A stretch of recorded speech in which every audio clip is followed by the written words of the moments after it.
Bonsoir, mesdames et messieurs. Je vous prie d'excuser l'adjoint à l'urbanisme, M. Robert, qui a eu un empêchement de dernière minute. Donc, pour présenter Nantes en 2 minutes, on va faire simple. À Nantes, c'est une métropole, la métropole de l'Ouest. On essaie d'empêcher Rennes de le devenir, en tout cas. Et on laisse à Nice, à Toulouse ou à Montpellier le soin de briller par l'héliotropisme. Non, il pleut tout le temps à Nantes, hein, comme vous le savez. Et on laisse aussi l'élégance classique à Lyon et à Bordeaux. Nantes n'a finalement pas tellement d'émergence d'un point de vue de la qualité architecturale et urbaine. Pourtant, elle trône au hit parade des villes les plus attractives de France. Et c'est une ville pont, c'est une ville charnière entre le Poitou et la Bretagne. C'est un vaste débat chez nous, comme vous le savez. Hein. Sommes-nous ou ne sommes-nous pas bretons? On ne va pas le trancher ce soir. Mais c'est aussi une ville-port qui est ouverte sur le monde. Ça, c'est très important. On essaie de cultiver l'ouverture d'esprit, de vivre ensemble. C'est-à-dire que l'échange et aussi l'ouverture, on essaie de cultiver cet attachement à la terre, un dynamisme et une solidarité. Voilà un peu quelles sont nos ambitions. Et les élus sont très attentifs à engager des projets innovants, voire audacieux, notamment dans le domaine culturel. Vous en connaissez sûrement quelques-uns, comme l'éléphant, la fabrique, le lieu unique, etc. Et aussi dans le domaine de l'urbanisme, comme l'île de Nantes, hein, qui est le plus connu. Alors, vous voyez qu'il neige parfois à Nantes aussi. On prend des photos, mais c'est assez rare. Nantes, donc c'est une ville radioconcentrique. Ce qui est important, c'est en matière d'étalement urbain, c'est qu'en 2001, il y a 10 ans, les opérations publiques d'aménagement ne tenaient que 10% de la part du marché. On avait un phénomène émergent d'étalement urbain extrêmement fort. Or, ce phénomène, il est avant tout économique et social. C'est-à-dire que ce sont des personnes qui s'en vont à 20, 30, 40 km du centre-ville parce qu'ils ne trouvent pas de logement à prix modéré en ville. C'est-à-dire qu'on a conclu qu'un quart des personnes les plus riches pouvaient s'acheter des logements sur Nantes. Les classes moyennes n'y arrivaient pas, ou y arrivaient difficilement, sauf dans l'ancien, bien sûr, mais dans le neuf. Et autrement, on a quand même 25% de logements locatifs sociaux, fort heureusement, pour les classes populaires ou les personnes qui ne peuvent pas acheter de logement. Donc, c'est un enjeu très fort de retenir ces populations pour lutter contre l'étalement urbain, donc avoir une politique de logement à prix modéré en accession à la propriété. C'est un enjeu majeur et c'est pour cela que nous avons engagé une politique de ZAC, d'opération publique d'aménagement, dont la part de marché est passée de 10 à 40% en 10 ans. Les élus ont engagé un PLH très ambitieux, création de 6 000 logements par an, dont 40% dans les opérations publiques d'aménagement. Vous imaginez qu'il y a du travail dans cette ville qui est très dynamique, comme vous le savez. Donc on a comme exemple la ZAC Bottière-Chénet, donc qui est situé à l'est de Nantes. Donc c'est un quartier, comme souvent les quartiers est des grandes villes, ne sont pas forcément les plus attractifs. Ça c'est encore un mystère, mais c'est vrai que c'est un peu comme à Paris. C'est le quartier le moins coté de Nantes. Malgré tout, il est desservi par une ligne de tramway, ce qui est très important. On connecte toutes nos opérations d'aménagement à des transports en commun, un site propre. Donc une réserve foncière de 35 hectares.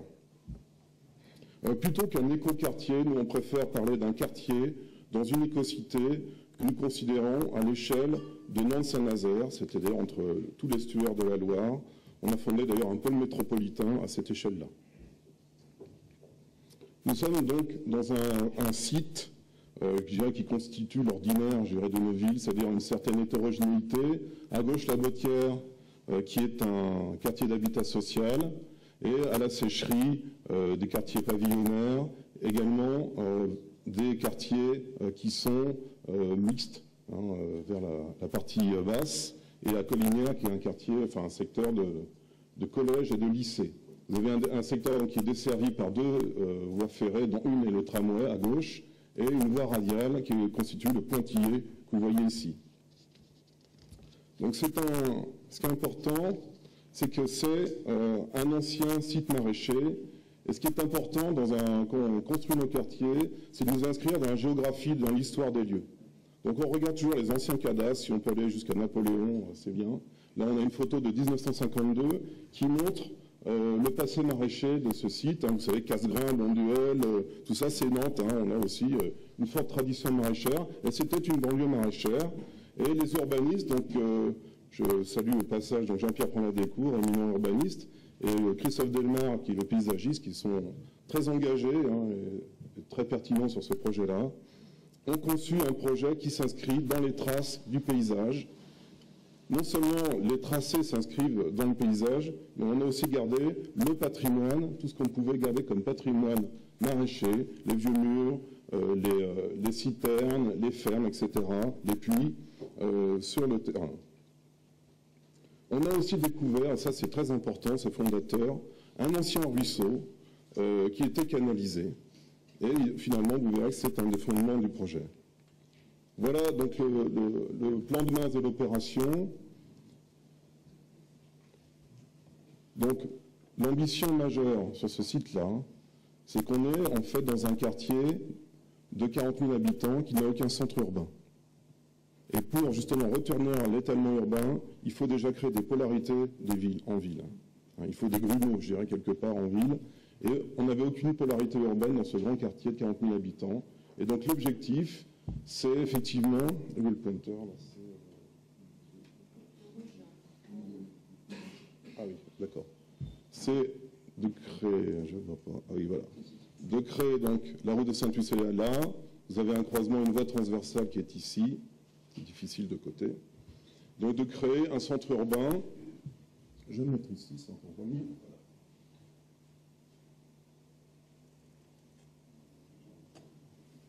Voilà. Je perds du temps, j'arrête. Donc avec un centre commercial que vous voyez dans le triangle qui est en blanc, en bas là. On a le plan B. Ah, le plan B, merci. Merci beaucoup. Donc un pôle urbain qui est en bas. Vous avez des commerces et des services en rez-de-chaussée le long donc, des deux voies principales, des équipements publics, 2400 logements diversifiés. Donc justement, on a 25% de locatif social, on a une part de logements libres, on a surtout le reste, environ 45% de logements en accession abordable destinés aux primo-accédants, dont le prix est 20% en dessous du prix du marché. Voilà. Alors, ce qui est important, évidemment, c'est comment rendre cette densification de la ville, de 2400 logements sur ce site-là, acceptable par les riverains. Tous les maires le savent, si on commence à densifier n'importe comment, on aura un refus des populations riveraines et finalement, on n'y arrivera pas. Donc, il est très important pour ce faire d'avoir toujours une grande qualité dans la conception architecturale, une grande qualité d'insertion. Et là, justement, Prenat-Descours nous a proposé un projet où chaque secteur, finalement, est en association, il appelle l'association urbaine, avec les quartiers qui sont mitoyens. Vous avez des formes urbaines qui sont différenciées en fonction des quartiers mitoyens. Le quartier d'habitat social à gauche, vous avez des collectifs et des individuels associés.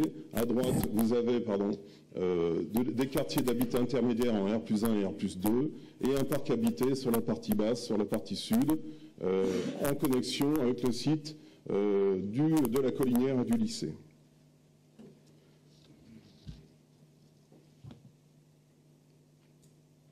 On a travaillé également très fortement sur les questions hydrauliques. Il fallait absolument retenir 100% des eaux pluviales sur le terrain. C'est intéressant de le faire, cependant ça ne suffit pas. Je veux dire, ça n'est pas, ça c'est une vision technique des choses, lutter contre les inondations. Il faut que l'eau soit aussi un vecteur de biodiversité et aussi d'animation urbaine. Ce sont tous ces objectifs que nous nous sommes donnés pour justement conférer à ce site sa particularité. Nous infiltrons l'eau par des fossés, par des canaux, par des pédiluves, par des noues. Il y a toutes sortes de dispositifs pour ce faire. Nous avons aussi un travail très important en termes de déplacement. Il faut inciter les habitants à aller acheter sa baguette, à aller au travail, et aller à l'école à pied ou à vélo. Donc nous avons une hiérarchie des voiries qui fait que nous avons un réseau de cheminement doux qui nous permet d'accéder également bien sûr aux stations de tramway de façon préférable à vélo ou à pied. Voilà un plan chrono justement qui montre de façon pédagogique aux habitants comment ça marche.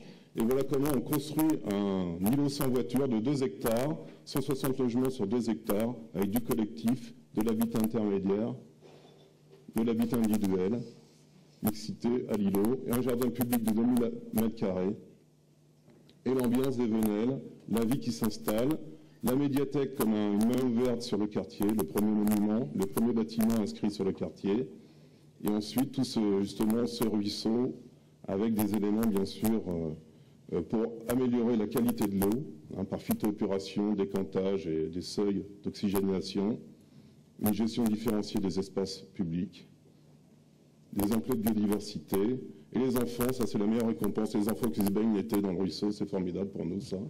Là c'est très important, c'est justement une vision de l'habitat intermédiaire, comment on travaille pour avoir un habitat à la fois dense, avec un accès individuel, avec des espaces extérieurs individuels, avec des logements traversants, avec des pièces d'eau éclairées naturellement. Ça me fait penser à Robert Vauzel, c'est très intéressant ce qu'on entendait tout à l'heure.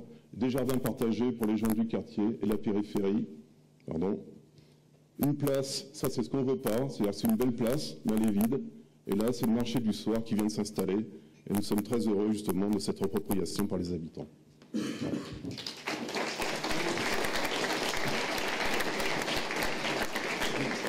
Désolé, je n'ai pas la capacité d'un élu de m'exprimer aussi bien. C'est très bien ça. Il ne faut pas rechercher à ressembler aux élus.